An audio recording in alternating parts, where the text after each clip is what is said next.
Харе Кришна, дорогие преданные, у нас прекрасная новость для вас. Мы с нашей Ахимса фермой объединились в прямом смысле, мы теперь живем рядом. Теперь к нам можно приезжать в нашу русскую аюрведическую баню, к нашим замечательным коровкам, в наш детский лагерь Арджуна, просто быть у нас. Кришна-катха, духовные встречи, бхакти-врикши, экскурсии, мастер-классы. Добро пожаловать! Приезжайте, мы всех ждем и будем очень рады. Хари-бол!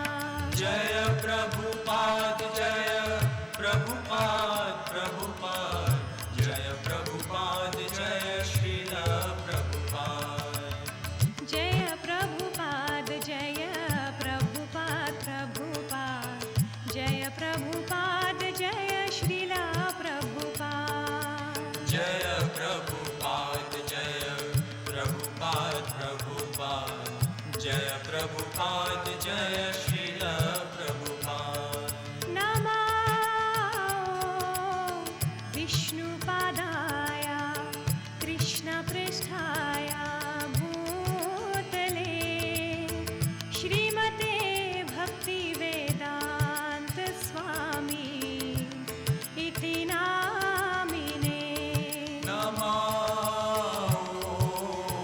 विष्णुपदाय कृष्णपृष्ठाय भूतले श्रीमते भक्तिवेदान्त स्वामी इति नामिने नमस्ते सरस्वती देवै गौरवाणी प्रचारिणे निर्विशेष शून्यवादी पाश्चात्य देशतारिणे नमस्ते सरस्वती देवे गौरवाणी प्रचारिणे निर्विशेष शून्यवादी पाश्चात्य देशता